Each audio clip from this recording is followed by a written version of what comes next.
আমি একটা প্রশ্ন করি তোমাকে, জীবনের সবচেয়ে গুরুত্বপূর্ণ সময় কোনটা? তোমরা অনেকেই হয়তো বলবে শৈশব, কেউ বলবে যৌবন, কেউ বলবে বুড়ো বয়স। কিন্তু সত্যিটা কি জানো? মানুষের জীবনের সবচেয়ে গুরুত্বপূর্ণ সময় হলো সেই সময়টা যখন সে নিজের ভবিষ্যৎ তৈরি করছে। এই সময়েই নেওয়া কয়েকটা সিদ্ধান্ত পুরো জীবন বদলে দেয়। একটা সিদ্ধান্ত তোমাকে এমন জায়গায় নিয়ে যেতে পারে যেখানে মানুষ তোমাকে সম্মান করবে, তোমার বাবা মা তোমাকে নিয়ে গর্ব করবে। আর ঠিক সেই সময় নেওয়া একটা ভুল সিদ্ধান্ত তোমার জীবনকে এমন জায়গায় ফেলে দিতে পারে যেখান থেকে আর ফিরে আসা খুব কঠিন হয়ে যায়। আজ আমি তোমাকে একটা গল্প বলবো। হ্যাঁ, এটা একটা গল্প, কিন্তু এই গল্পের ভেতরে এমন একটা সত্য লুকিয়ে আছে যেটা আজকের দিনে হাজার হাজার ছেলে মেয়ের জীবনের সঙ্গে হুবহু মিলে যায়। হয়তো গল্পটা শুনতে শুনতে তুমি নিজের জীবনকেও এই গল্পের ভেতরে কোথাও খুঁজে পাবে। এক মিডিল ক্লাস পরিবারের একটি ছেলে যে এখন পড়াশোনা করছে, একদিন তার স্কুলের একটি সুন্দরী মেয়ের প্রেমে পড়ে যায় সে। কিছুদিন পর বুকে সাহস নিয়ে মেয়েটিকে তার ভালোবাসার কথা জানায়। মেয়েটিও মনে মনে ছেলেটিকে ভালোবাসতো, তাই সেও ছেলেটির প্রস্তাবে রাজি হয়ে যায়।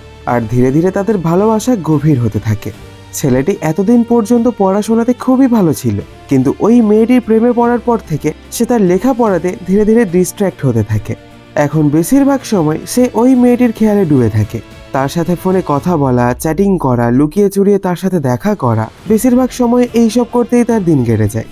একটা সময় তার স্বপ্ন ছিল অনেক লেখাপড়া করে সে একটা বড় জায়গায় চাকরি করবে, জীবনে প্রতিষ্ঠিত হবে, সমাজে নাম কামাবে, বৃদ্ধ বয়সে তার বাবা মাকে একটা সুখের জীবন দেবে। এরকম আরো কত কিছু তার স্বপ্নের ডায়েরিতে সে লিখেছিল।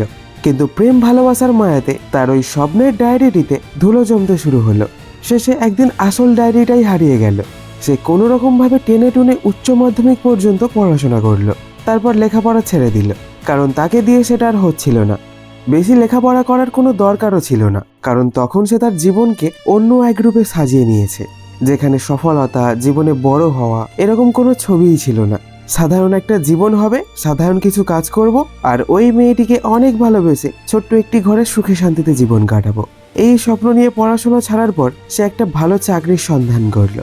সে খুব ভালোভাবে মন দিয়ে কাজ করবে সবাইকে এটা বলল, কিন্তু কোনো ম্যানেজার তাকে রাখতে চাইলো না, কারণ তার হাতে দেখানোর মতো কোনো ডিগ্রি ছিল না। অনেক চেষ্টা করে কয়েক ডজন অফিসের দরজা ঘুরে শেষে পেল সে একটা চান্স, তবে ছিল সেটা পিয়নের কাজ। বড় গাড়ি কিনবে, বড় বাড়ি বানাবে, এসব স্বপ্ন ছিল যার, তার মাইনে স্থির হলো মাসে 10,000।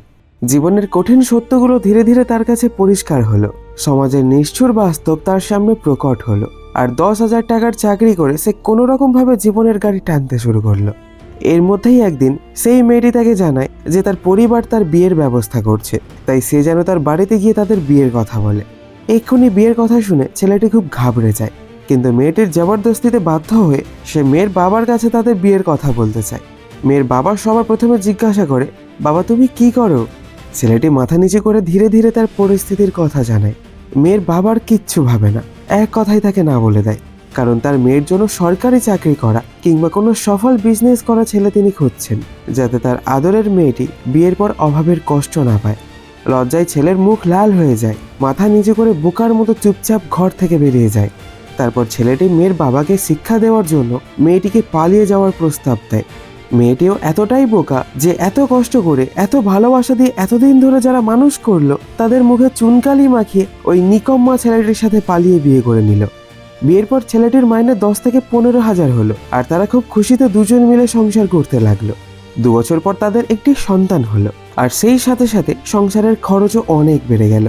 দেখতে দেখতে তাদের ভালোবাসার ঘরে ফাটল ধরতে শুরু হলো।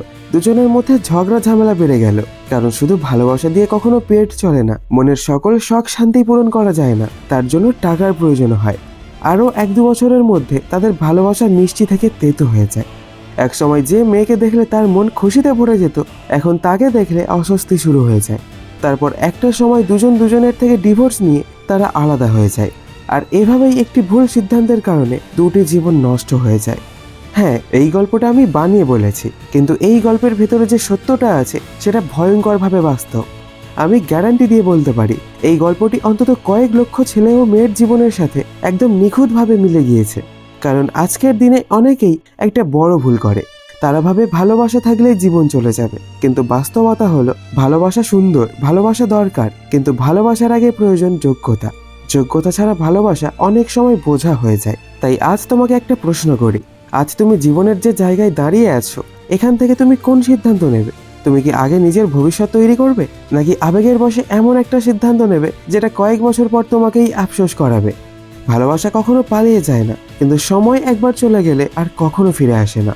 তাই আগে নিজেকে তৈরি করো, নিজেকে প্রতিষ্ঠিত করো, তারপর ভালোবাসো। কারণ তখন তোমার ভালোবাসাও সম্মান পাবে, আর তোমার জীবনও। এই গল্পটি তোমার সাথে মিলল কিনা আমাকে কমেন্ট করে জানিও, আর তোমার বন্ধু বান্ধবীদের সাথে শেয়ারও করে দিও, যাতে তারাও তোমার মতো এই গল্পের সাথে নিজেকে রিলেট করতে পারে। তাহলে দেখা হবে পরের ভিডিওতে। তাই ভালো থেকো, সুস্থ থেকো। ধন্যবাদ।